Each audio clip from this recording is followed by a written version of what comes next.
Ek wil my timer aansit, want Rolf het vir my gesê, ek het 'n uur. En ek weet nie wanneer my uur begin nie, maar ek sal maar besluit wanneer ek hom aansit. Dit was nou vir my lekker om vanoggend hier in te stap en mag ek nou sê vir oom Nick Ackerman weer hier raak te loop en sy vrou. Ek was jare gelede was ek in die kapelaansdiens gewees.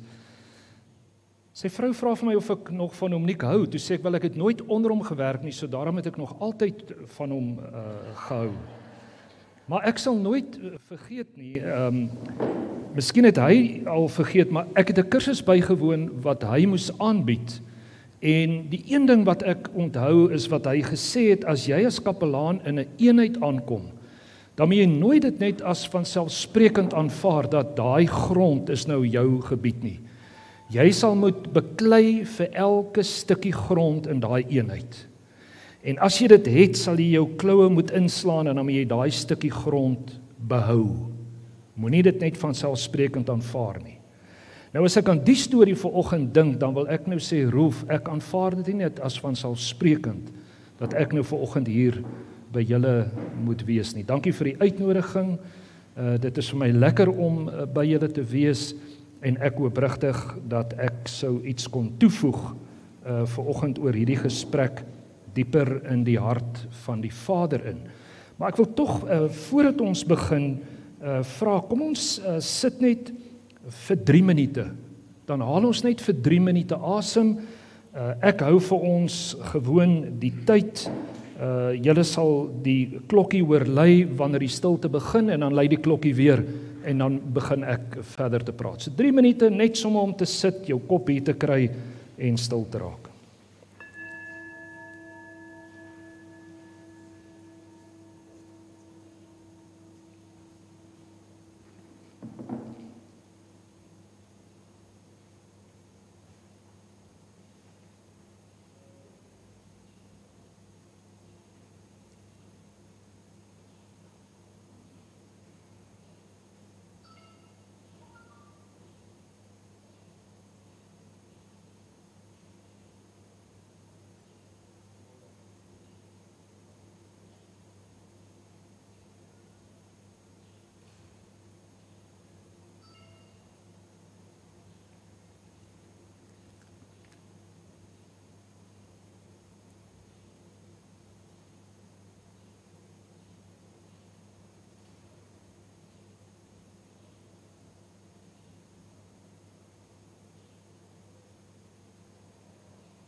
Amen.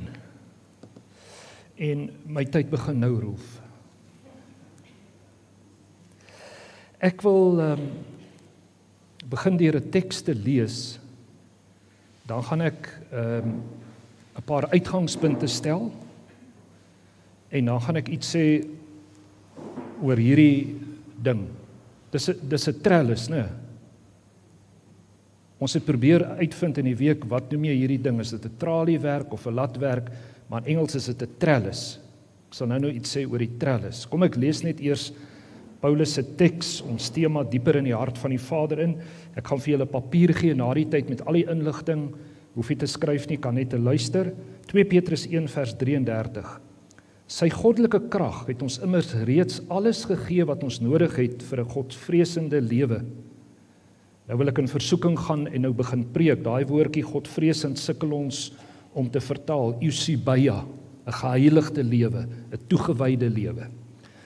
Deur die kennis van hom wat ons deur sy majesteit en goddelike krag geroep het, hierdeur het hy sy kosbare en grootste beloftes reeds aan ons gegee. Nou moet julle fyn luister. Sodat julle deel kan kry aan die goddelike natuur. Nou dat julle ontvlug het aan die verdorwenheid wat deur begeerte in die wêreld teenwoordig is. Hierdie teks is vir ons gereformeerdes baie vreemd. Dat ons kan deel kry aan die goddelike natuur. As daar tyd is aan die einde, dan preek ek volledig oor die teks. Maar hou dit vas, julle kan dit in die week, kan julle praat. Wat is die uitgangspunte wat ek vanoggend by wil stil staan? Ek het in 1995 by Tikkies, ek onderbreek myself, ek is nou soos Paulus wat in Filippense sê, ek wil 'n bietjie spog. Goed?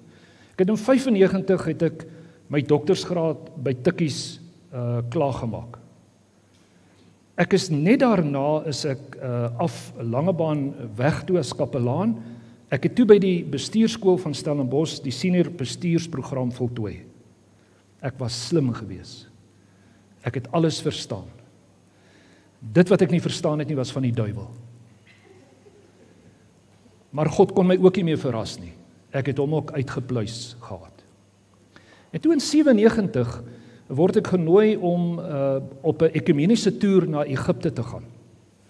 En ons gaan besoek die Koptiese kerk in Egipte. Ek moes my kerkgeskiedenisboek net vinnig uithaal om te kyk as daar regtig so 'n kerk. Toe sien ek het daai lesing in kerkgeskiedenis seker nie bygewoon nie. Daar is so 'n kerk. Maar ons het ongeveer 10 dae daar spandeer. Ons het gewoon in die westelike woestyn buite Kaïro. Ons het oorgebly in 'n paar van die kloosters. Een van die kloosters was die Barremoes klooster wat uit die 4de eeu uit dateer. En die laaste Sondag van ons besoek, nadat ons nou 'n week lank blootgestel was aan hierdie vreemde kerk, vreemde rituele, vreemde simboliek, die stilte van die woestyn, die monnike. Maar daai laaste Sondag in die klooster woon ons hulle nagmaalsdiens, as ek dit so mag noem, woon ons by. En dit op sigself, die liturgie is totaal en al vreemd, al is dit in Engels, sodat ons dit kan verstaan. En in 'n gegeewe punt in die liturgie, die van julle wat dalk bekend is met die ortodoksie of met die katolieke kerk, maar op 'n gegeewe punt in die liturgie gaan almal af in die erediens op hulle knieë. En julle sal weet, ons protestante buig nie ons knieë nie, voor niks en niemand nie. Maar ons gaan almal af op ons knieë, en toe staan ons almal daarna saam met die priester op. En toe ons opstaan, toe begin ek te huil. Ek het nie geweet wat met my gebeur het nie. Ons is terug Suid-Afrika toe, Langebaan toe, en in daardie tyd na my terugkoms het ek gereflekteer op wat met my daar gebeur het, want iets in my het losgekom. Iets van wat Petrus daai dag in Handelinge 10 op die dagtuin moes beleef het, waar Petrus was mos 'n uitgesorteerde Jood gewees. Toe daal die laken mos uit die hemel uit neer en die Here sê vir hom eet. En Petrus sê, daar's nie 'n manier nie. Nou iets daarvan het met my daai dag gebeur, waar die Here my op 'n besonderse manier aangeraak het en die misterie van God, die verwondering van God, ek vir die eerste keer in 'n baie lang tyd mee verras was. Ek het later op soek gegaan, ek het teruggegaan Egipte toe, 'n maand in die kloosters gaan bly, maar dis 'n ander storie. Die uitgangspunt, kan jy nog deur God verras word? Of is jy ook so seker in jou verhouding met die Vader, dat niks jou meer kan verras nie? Dis vir my 'n merker, wat ek myself derentyd aan toets, wanneer dit gaan oor hierdie diepgang in die Vader se hart in, want dit is 'n lewenslange reis. Lewenslang. Die tweede uitgangspunt wat ek vinnig wil stel, 'n hele klompie jare gelede, my kinders was seker so laerskool, hoërskool, gaan ek na 'n sielkundige toe. En Roef, ek dink jy onthou dit, ek het vir jou dit iets daarvan vertel, maar ek gaan na die sielkundige toe en ek sê vir Callie, my gesin is disfunksioneel, jy moet help. En Callie sê, wel, sit, laat ons praat, en ek praat, en hy sê, goed, ek wil jou vrou sien, en ek wil jou 2 kinders sien. Ek kom by die huis, ek sê vir die gesin, ons gaan 'n sielkundige sien, en die kinders vra, wie's mal? Miskien het ek gesê ons almal. Maar Callie het met ons almal gepraat, en toe hy met ons almal gepraat het, toe sê hy vir my, jy het geen idee wat 'n disfunksionele gesin is nie. Maar, kom ons gaan deur 'n paar sessies en ons doen 'n paar korreksies. Wat is die punt wat ek by wil uitkom? Die feit dat jy vanoggend hier is, en jy vir jouself sê, man, ek sou ook graag diepgang in my verhouding met die Vader wil beleef. Jy begin nooit by 0 nie. Daar's niks so sleg soos geestelike minderwaardigheid nie. Om te sê, ek is so swak gelowige, ek is so useless, die Here het seker lankal van my vergeet. Nee. En dit bring my by die derde uitgangspunt. Tweede ene, jy begin nooit by 0 nie. Daar is reeds 'n basis. Derde uitgangspunt, wanneer 'n mens by 'n oggend soos hierdie kom, en wel dalk het iemand jou nou gedwing om hier te wees, of iemand het jou by die arm gesleep hiernatoe, of wat die geval ook al mag wees, maar miskien sê jy vir jouself, wel, kom ek luister nou maar, dit sal 'n goeie idee wees, dat ek diepgang in my verhouding met die Vader beleef, maar dan is die goed wat ons gewoonlik vir onsself sê, wel, dan moet ek seker nou weer tot bekering kom, of ek moet seker weer my hart vir die Here gee, of wanneer ek nou regtig op 'n manier geraak word, roef die mense kyk al klaar op hulle horlosies. Met ek hulle net, kan ek hulle net.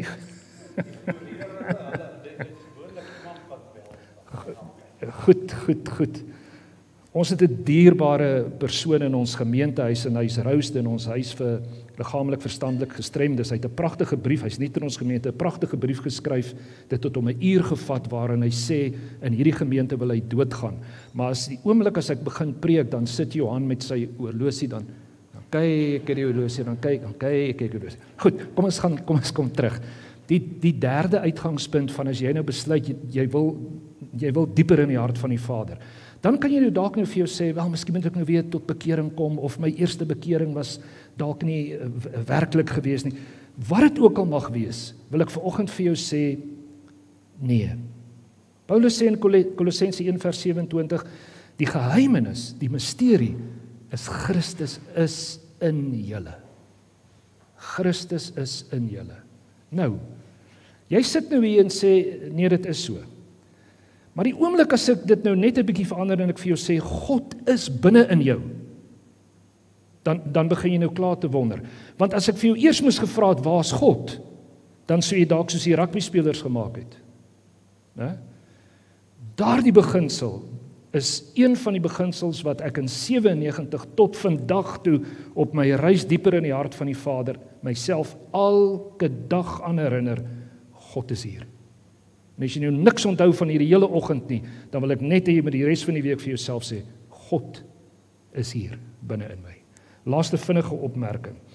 Wanneer ons oor verhoudings praat, ook ons verhouding met die Vader, dan kan dit tog mos nie anders wees as wat ons eie liggame en mensheid verstaan nie. Ons sê God het hande, God het ore, God kan sien. Waarom sal die Bybel praat in terme daarvan dat Christus is ons bruidegom en ons is sy bruid? Hoekom het die vroeë kerk 'n boek soos Hooglied gevat en gesê, ten regte of onregte, daai boek gaan oor God se verhouding met sy kerk? Julle ken Hooglied, né? 'n erotiese boek. Jy moet hom nie sommer lees nie. behalwe as jy die liefde in jou huwelik weer wil aanblaas, of in jou verhoudingslewe. Maar ek sal dit nou verder probeer verduidelik, maar ons moet werklik op 'n baie prakties, intieme manier oor God begin dink. Nou, die trellis. 'n Plant, veral plante wat vrugte dra, soos byvoorbeeld 'n grenadella. As jy 'n grenadella plant het, hy 'n trellis nodig.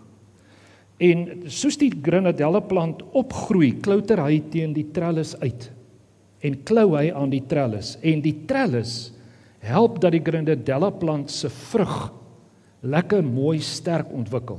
Maar die interessante van 'n trellis, hy help ook dat die wortelstelsel lekker stewig groei, want die wortels hoef nie te bekommer dat hulle die heeltyd die plant moet probeer regop hou nie. So 'n trellis het 2 funksies, die vrug en die wortels. Julle het in julle geloofslewe reeds 'n trellis met sulke sparre. Ek gaan vanoggend 3 ekstra sparre bygee. En dis belangrik om dit te verstaan, die sparre wat ek gee, haal jy nie ou sparre af nie. Jy kap net hierdie sparre in jou trellis in. Wat bedoel ek? Julle gaan reeds kerk toe. Dis 'n spar. Jy lees jou Bybel. Hoe gereeld, maak nie saak nie. Dis 'n spar. Jy bid. Hoe goed of hoe sleg, maak nie saak nie. 'n Ander interessante ding nou, ons hou mos daarvan om te evalueer, né? En ons sê die hele tyd vir onsself mos, my gebedslewe, ek lees, jy lees Bybel, jy bid. Moenie dit altyd wil evalueer nie. Dis 'n trellis, dis 'n spar. So kan ek 'n klomp ander sparre noem. Ek gaan vanoggend 3 sparre noem, waarvan die eerste is, jy moet leer om stil te bly. In jou verhouding met die Vader moet jy leer om stil te bly. Wanneer 'n mens praat oor gebed of meditasie, wat die doel daarvan is, dan sal mense altyd vir jou sê, dis sodat ek moet hoor wat die Here vir my sê. Nee. Meditasie en stilte se doel is om stil te bly. Ek en my vrou, en ek sal nou sê hoe ons dit doen, maar deel van ons spirituele gewoontes, dissiplines as jy wil, is ons gaan 1 keer oor 'n naweek, Vrydagoggend of Saterdagoggend ry ons na Sanders Rockpool toe, dis aan die Atlantiese kus, die van julle wat die Kaap ken, op 'n goeie dag is dit so 13 grade die water. Dan sit ons in die koue water vir so 20 minute en mediteer. Is nogal bietjie moeilik om dit te doen. Ek moet nou nie platvloers raak nie, maar ek weet nie wanneer laas julle op die Kaapse strande was nie. Die vrouens dra nie meer veel nie. So vir 'n man is dit nogal moeilik, né, om nou daar te sit en mediteer in hierdie versoekings wat die hele tyd verbykom. Maar ons bring ons meditasie in die wêreld in. Maar laat ek my nie vooruitloop nie. Die punt wat ek by wil uitkom, as ons daar klaar is, dan gaan sit ek en sê as dit 'n lekker dag is nou soos vandag, gaan sit ons op 'n rots. En ons kyk uit oor die see en ons sit doodstil langs mekaar. Ons praat nie met mekaar nie. Ons is net daar. Ons is net teenwoordig. Jy wat getroud is of in 'n verhouding is of was, jy ken dit. Ek is seker jy het dit al ervaar, dat jy saam met jou geliefde eers op 'n bankie gesit het, in die bosveld, by die see, in die tuin, en julle het nie 'n woord gepraat nie. Julle was net intiem in mekaar se teenwoordigheid. En dis wat ons bedoel met die dissipline van meditasie en stilte, om intiem met die Here te kan wees, om net by hom te kan sit. Nou, kom ek vat dit 'n treukie verder, en jy moet dit asseblief nie platvloers wil maak nie. Jy's gelukkig nie kinders nie. Daar is ook ander ruimtes waar ek en my vrou intiem verkeer. Ek hoef nie daaroor te praat nie, dan word dit platvloers. Ek hoef nie te sê wat daar gebeur nie, dan maak ek dit pornografie. Maar in my verhouding met die Vader, in hierdie diepgang in sy hart in, is daar momente waar die intimiteit op 'n vlak is wat hy dit vir my gee, waar geen woorde meer nodig is nie. Al wat gebeur is, ek en God is in 'n fyn spel van die liefde gewikkel, waar daar iets binne in my gebeur. Kom ek maak dit prakties.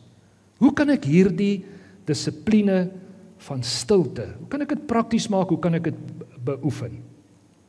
Dink aan jou verhouding. Hoe het jy jou verhouding begin?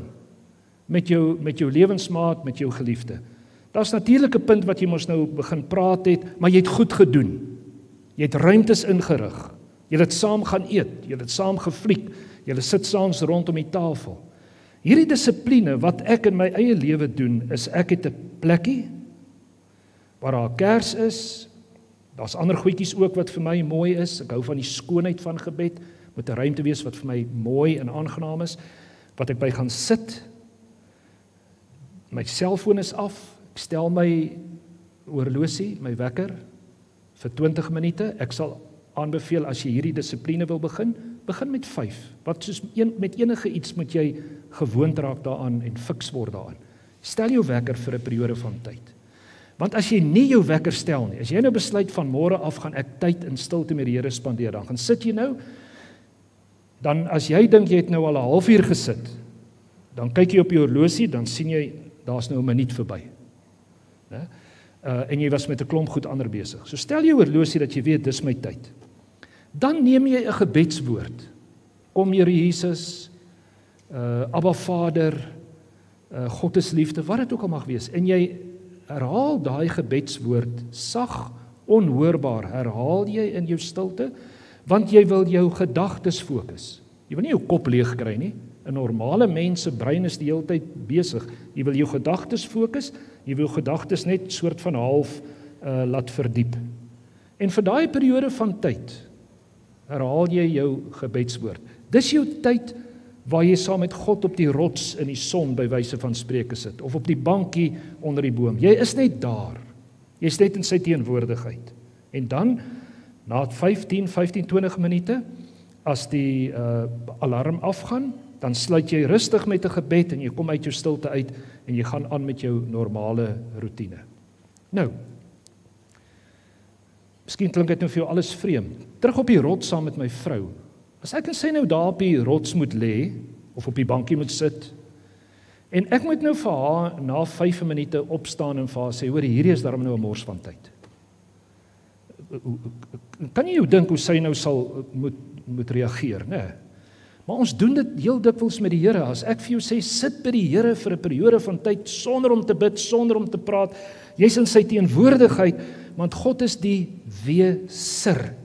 Roof het my gevra, wat bedoel ek met daai woord weser? Kees Waiman het dit vertaal in Engels met beer. Afrikaans het nie 'n woord soos isser nie. God het vir Moses gesê, ek is. God ontmoet ons hier, nou, in hierdie moment. So as ek in stilte net daar sit, dan is God by my. Dis wat hy sê wie hy is. Daar ontmoet hy my. En daarom is dit vir my goed om daar te wees sonder om enigiets te sê, sonder om 'n woord te uiter. Daarom moenie evalueer nie. Moenie vir jouself sê dis 'n mors van tyd. Ek kry dit nie reg nie. Dis nie goed nie. Aan die ander kant moet ook nie geestelike meerderwaardigheid wil by uitkom. As jy nou later agterkom, jy sit nou wel 15 minute om vir jou te sê, maar jene, ek is daarom maar goed hiermee nie, né? En daarom is dit goed wanneer jy 'n Bybelstudie het om vir die Bybelstudiegroep te sê, kom ons begin die Bybelstudie net 5 minute in stilte. Ons sit saam in stilte. As ons klaar is, sluit ons weer af in stilte. Net soos wat ek nie intimiteit met my vrou, haar fyn kan beplan nie, kan ek dit ook nie met God doen nie. Want God, die misterie, verras my gewoonlik wanneer ek dit die minste verwag. En diepgang in die hart van die Vader is om te sê, Here, ek wil deur U vandag verras word. Dis nie aangenaam nie. Want die een ding wat God doen, hy stroop jou van jou onsekerhede. Wie was dit nou gewees wat gesê het, was dit Meister Eckhart, wat gesê het, die eerste ding waarvan ons bevry moet word, is van God. Want ons almal het in ons kop 'n persepsie oor God. Dis daai God wat my nie kan verras nie, dis daai God wat ek kan beheer. Dis daai God wat ek gegreep oor het. En Meister Eckhart bedoel maar net, God moet my stroop van daai persepsies wat ek oor hom het. Tweede spar. Luister. Ons wil tog ook by die Here hoor, né? Luister. Ek het ook geleer in die afgelope jare dat God praat op baie maniere met ons. Nou, ek het gereformeerde teologiese kollegas hier, wat vir my sal sê, God praat deur sy woord en deur sy gees. Algemene manier en 'n besonderse manier. Kom ons los nou die teologie. Besonderse manier deur Christus, die woord wat vlees geword het, deur sy woord. Ek het ook geleer dat God deur die natuur kan praat, deur ander kan praat, deur net te wees daar op die rots te kan praat. Maar, terug by die woord. Ons gereformeerdes is Bybelstudente par excellence. Ek wil niemand nou in 'n verleentheid stel nie, maar ek wonder as ek nou moes gevra het, wie's nie in 'n Bybelstudiegroep, wie sou hulle hande opgesteek het. Ons is in Bybelstudiegroepe. En ons kan oor jare al sê die boeke wat ons deurgewerk het in Bybelstudie. Ek het 'n Bybelstudiegroep wat ek gekry het daar in die Kaap. Ons noem onsself die dieper delwers. Dis 'n mooi vroom woord, né? En ons het geleerde mense daar en ons delf in die Bybel. En ons lees op en ons bevraagteken. En ons het penne waarmee ons die teks dissekteer. Hierdie manier van lees is anders. Hier doen ons dit op 'n ander manier. Die manier hoe ek dit hier doen is ek vat 'n kort stukkie en ek lees daai 4 of 5 verse, lees ek 'n paar keer. Die ideaal sou eintlik kon gewees het dat ek dit so gelees het dat ek dit kon memoriseer. Ek was verbaas gewees my besoeke aan die kloosters in Egipte as monnike vir jou sê, hulle kan al 150 psalms kan hulle opsê. Dis Psalm 119 ingesluit. Omdat dit hulle taak gemaak het om hulle tyd in gebed te spandeer en die woord in te drink. En daar's goeie teoloë in die kloosters. Ons moenie dink monnike is dom nie. Maar terug hierheen, hoe doen jy dit? Vat 'n kort gedeelte, lees dit oor en oor en oor en oor en oor. Dan as jy dit herhaal het, dan oordink jy dit terwyl jy dit herhaal. So jy lees net eers, dan lees jy en jy begin oordink deur net te wonder wat gebeur nou hier? Wat staan nou hier? En dan is die volgende, dan sal jy daaroor begin bid. Onthou nou, jy bid reeds. Hierdie is 'n gekonsentreerde manier van bid waar jy miskien net gewoon kan sê, Here, ek het hier gelees, die Here is my herder, ek kom niks kort nie. Die Here is my herder.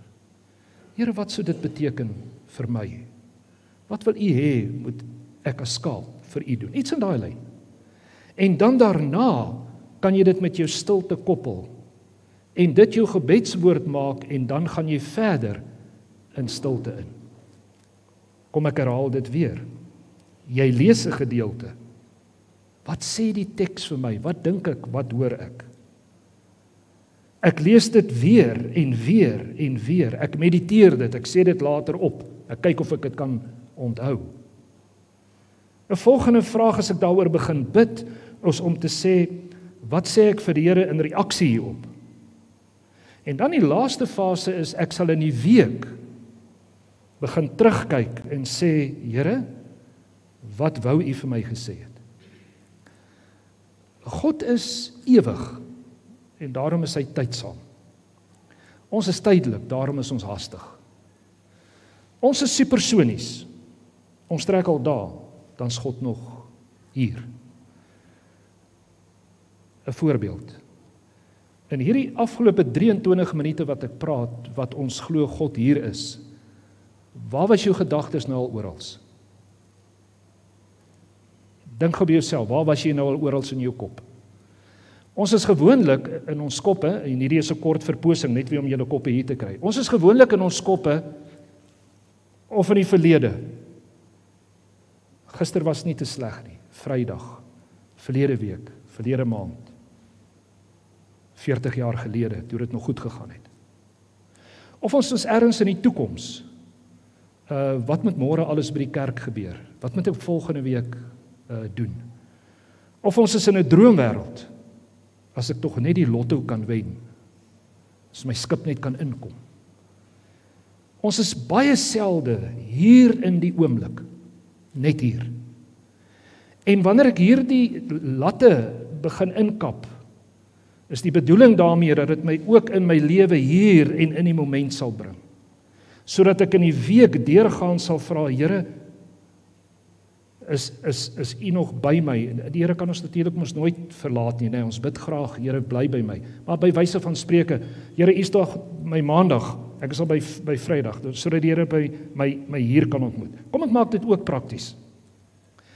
Deel van my werk is mos nou ek moet die Bybel lees, nee.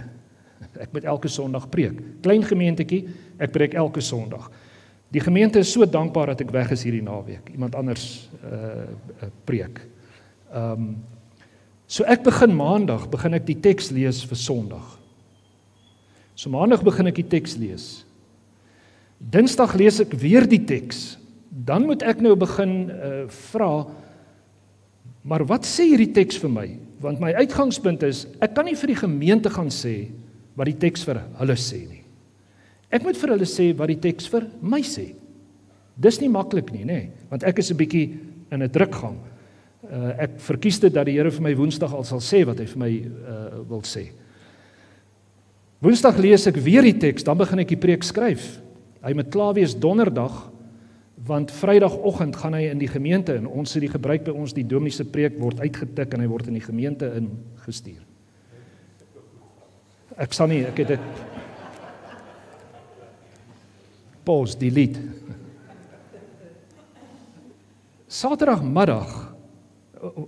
Donderdagmiddag, dan bou ek die PowerPoint. Julle het mense hier wat dit doen, hè? Julle is bederf. Daar by ons doen ek dit. Donderdagmiddag moet ek die PowerPoint maak, dan moet ek die tekste intrek. En ons in ons erediens het die gebruik, ons lees die teks Afrikaans en in Engels. En ons het lesers daarvoor. Maar dan lees ek weer die teks om seker te maak is die regte teks, dan lees ek hom in Engels en in Afrikaans.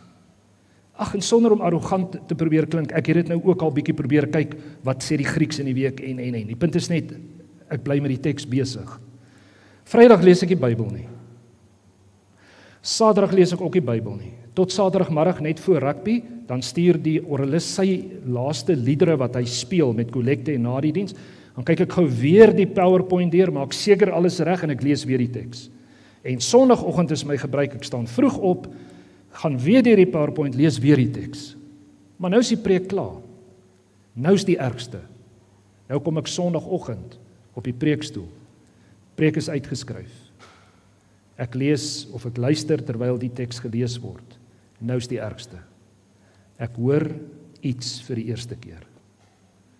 Daai onsekerheid, daai spanning, wat maak ek nou? Wat maak ek nou? Sê ek nou vir die gemeente wat ek nou hier hoor? Of los ek dit vir 'n volgende keer? Maar in daai spanning is die wonder vir my telkens, die verrassing van God, nadat ek 'n week lank daai teks gelees het. Nou God het 'n sin vir humor, né? As hy daar kom en hy sê vir my, en nou, wat gaan jy nou maak? Want jy was te haastig die week. Nou, ek dra dit nie in my as 'n ondraaglike spanning nie. As daar ruimte vir my is om dit met gemak in te dra, dan sal ek dit doen. Ek sal baie keer sê, ek het dit nie raak gesien nie. Het julle dit opgelet toe julle dit gelees het? Maar dis die bedoeling met hierdie manier van lees, as gewone gelowige om regtig net te hoor, wat sê die Here vir my in hierdie gedeelte? Daar's plek vir Bybelstudie. Jy moet Bybelstudie doen. Ons skakel nie ons verstand af wanneer ons dieper in die hart van die Vader wil ingaan nie. Laaste spar. Sint Ignatius van Loyola het daar in die 16de eeu 'n baie eenvoudige manier van gebed ontwikkel. En sy bedoeling met hierdie manier van gebed was om God in alles raak te sien. En wanneer ek in God se hart ingaan, dat ek my nou nie vooruitloop nie, ek kom nou nog by resultate. Wanneer ek in God se hart dieper in beweeg, dan wil ek God in alles begin raak sien. Hy moet my deursuur. En kom ek verloor nou net vir 'n oomblik die spoor. Kom ek terug. Gebed, ondersoekende gebed, prayer of examen, miskien het jy al daarvan gehoor. En al wat Ignatius gesê het, hy sê as jy aan die einde van 'n dag of aan die einde van die week, dan bid jy hierdie manier. Nou dit vervang nie jou ander gebede nie. Nou, dominee sou altyd vir jou gesê het, jy moenie in jou bed lê en bid nie. Hierdie dominee sê, is raad jy kan maar in die aand in jou bed lê en bid. Goed, maar dit moet jou laaste gebed vir die dag wees. Wat doen jy? 5 stappies. Die eerste stappie, Terwyl ek daar in my bed lê, jy hoef natuurlik nie in die bed te lê nie, nee, jy kan ons nou sit of hoe ook al, jy kan in die tuin stap. Jy erken net vir 'n moment dat God is hier teenwoordig. God is hier. Hy is hier by my. Ongeag my omstandighede, God is hier by my. Tweede ding, ek kyk terug na die dag, of as dit die eerste keer is die week wat ek dit bid, dan kyk ek terug na die week, en ek vra vir myself doelbewus, waar het ek in hierdie week, of in hierdie dag wat verby is, waar het ek God raak gesien? Nou dink ons heel dikwels onmiddellik aan die hoogtepunte. Wat was 'n genotvolle oomblik? Want dan dink ons God was daar. Dan vergeet ons in die teleurstelling of in die ramp of in die teenspoed, dan dink ons God was nie daar nie. God is ook daar. God is juist daar. God is in die ramp. So kyk terug op jou week en dan vra jy vir jouself, waar kom ek nou agter? Was God wel teenwoordig? Ons kan dit heel dikwels maklik doen as ons terugkyk op ons lewe, né? As jy vanoggend op jou lewe moet terugkyk en jy moet kyk na die merktekens op jou pad terug. Dis hoekom Israel in die Ou Testament, hulle het die heeltyd hierdie profete en die psalmdigters het hulle teruggekyk na die verlede en gesê, kyk waar was God? En as God daar was, dan kan jy weet hy sal in die toekoms ook wees. Maar in hierdie oefening net, waar was God? En ek kyk met dankbaarheid na die week terug, waar het ek hom ervaar? Dan die derde gedagte, en ons is baie sleg daarmee, my emosie. As ek in 'n krisis of in 'n ramp was, dan was my emosie anders as toe ek 'n stuk opwinding beleef het. Verwoord daai emosie. Sê dit vir die Here. Ek onthou ek het baie jare gelede 'n kursus in die pastoraat bygewoon en een van die sprekers het gepraat oor jy moet vir mense toelaat om te rou wanneer hulle met verlies gekonfronteer word. En hierdie spreker vertel die volgende storie en hy vertel dit as volg. Hy sê my ma het gesterf en ek was so kwaad. Ek het vir God op sy bors geslaan en ek het vir hom geskree, "Waar dit donder was jy?" En toe hy dit sê, toe dink ek, my Vader, jy kan mos nie so met God praat nie. En toe sê hy, toe hy daai woorde geuiter het, toe beleef hy God tel hom op en sê, kom ek bring jou nader dat jy my harder op my bors kan slaan. Ons is bang om vir die Vader ons emosie te verwoord. Ignatius het gesê, sê vir die Here hard en duidelik hoe jy voel. Hy weet dit in elk geval. Jy weet, ons sal vir mekaar sê, ek is so 'n moeren vir die president. Maar ek sal dit nie vir God sê nie, want ons is vroeë mense. Die bedoeling is, laat jy jou emosie by die Here uitstort. Want as ek my emosie by die Here kan uitstort, dit is tog 'n uitdrukking van intimiteit. Ek praat net met iemand so wat ek vertrou. Sekere woorde wat ek by my vrou gebruik, sal ek teenoor niemand anders gebruik nie. Maar is omdat ons in 'n intieme verhouding met mekaar is, omdat ek haar absoluut vertrou, ook met my emosie. Vierde stappie wat Ignatius sê, vat nou net een saak, of een mens, en bid net oor een saak of een mens. Daar wil jy nou nie 'n lang gebed uiter nie, want as jy in die bed lê, raak jy aan die slaap. Net een ding, wat jy miskien vir die Here oor dankie sê, of een persoon wat jy aan die Here wil opdra. En dan die laaste ding wat jy vir jou vra, nadat jy hierdie stappies deur is, net om te sê, hoe kan ek môre 'n beter dag maak as vandag? Of hoe kan ek hierdie week 'n beter week maak as vandag? Wat kan ek uit hierdie dag uit, wat ek by die Vader geleer het, saam met my dra, môre of die week in? Hoe kan ek môre die misterie, die hart van God, nog beter ervaar en beleef? Goed, wat is die resultate? Wat kan gebeur? God is absolute goedheid, absolute skoonheid en absolute waarheid. Julle sou nou gehad het, ek moet sê, en liefde. Dit veronderstel ek. Absolute goedheid, absolute skoonheid, absolute waarheid. Wanneer my wortels hier begin afgroei in die hart van die Vader, want God is mos in my, dan begin daar 'n stuk goedheid in my opstaan. Ek raak gewoon 'n goeie mens. Mense vind dit aangenaam om in my teenwoordigheid te wees. Ek Ek's nie 'n vals mens nie, ek's nie vals vroom nie, maar daar's net 'n goedheid wat uit God uitkom. Skoonheid. Ek word 'n mooi mens in terme daarvan dat ek die skoonheid in gebrokenheid kan raak sien. Iets van wat Moeder Teresa gesê het, sy sien Christus in daai mense wat sy help. Ek sien Christus in mense wat ek dit nooit van verwag het nie. Ek sien Christus in die skoonheid van die gebrokenheid van ons land. Waarheid.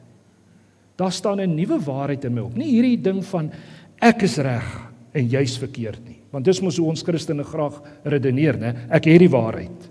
Die Bybel sê ek het die waarheid. Nee, dis 'n fyn aanvoeling om te kan onderskei tussen wat reg en verkeerd is. Dis 'n fyn aanvoeling om te kan fokus op dit wat werklik van waarde is. Dis wat hieronder in die wortels gebeur.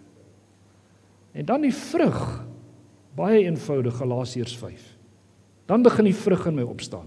Liefde, vreugde, vrede, geduld, vriendelikheid, lankmoedigheid, geduld. Dankie Rolf. Ek is nog nie, jy sal daar, ek is nog nie by daai laaste twee nie. Kom ek maak klaar, dit sal lekker wees as ons tyd het vir 'n vraag, want ek het nog tyd. Wanneer ons oor die vrug van die Gees praat, dan begin ons by die vrug. Ons moet by die hart van die Vader begin. En as ek nou alles kan klaarmaak en alles kan een woord kan saamvat, dan sal ek sê, die eerste spar wat jy moet inkap is om te begin leer om intiem met die Here te kan wees. En dit behels dat jy by hom sit. Net sit. Nie 'n antwoord by hom kry nie, nie iets by hom soek nie, nie iets van hom vra nie. Net by hom sit. Sodat sy liefde al hoe meer in jou kan afdruk. Terug na ons teks toe wat ek gelees het, sodat jy deel kan kry aan die goddelike natuur. Die vroeë kerk het gesê, deel kry aan die goddelike natuur beteken, ek kan nooit een word met God se wese nie. Hy is God, ek is 'n mens. Maar ek word deel van God se energie. En God se krag of God se energie waarmee hy die wêreld verander, is liefde. En daarom kry ek al hoe meer deel aan God se liefde. Neem die liefde al hoe meer beheer van my. Goed, kom ons sit so dan, bid ek vir ons. Here, dankie dat dit u begeerte is, dat ons al dieper in u Vaderhart sal inbeweeg. Here, u is liefde, en u deel daardie liefde met ons elke dag onvoorwaardelik. Gee Here dat ons hierdie sparre 'n bietjie sal vaskap, dat ons meer intentioneel daarmee besig sal wees. Dankie Here dat ons dit nie hoef te doen om gered te word nie. Ons is mos deur die genade van ons Here Jesus Christus in die regte verhouding met u ingebring. Dankie dat ons dit kan doen, juis omdat ons in 'n verhouding met u verkeer en ons daai intimiteit dieper wil beleef. Ek dra hierdie gemeente aan u op. Here, ek bid vir sy leraars. Ek bid dat u hulle sal toerus met kennis, wysheid en insig, sodat hulle hierdie gemeente sal kan rig en kan lei soos wat u dit graag wil hê. Ek bid vir lidmate, Here, dat hulle 'n fyn aanvoeling sal hê vir dit waarmee u besig is in die gemeente. Dankie vir hulle wat hierdie oggend gereël het. Dankie dat ons hier by mekaar kon wees, dat ons vir 'n oomblik net weer kon ervaar. U is tog ook hier vanoggend in ons en tussen ons. En daarom eer ons u en aanbid ons u. In die naam van die Vader en die Seun en die Heilige Gees, een God wat vir ewig regeer. Amen.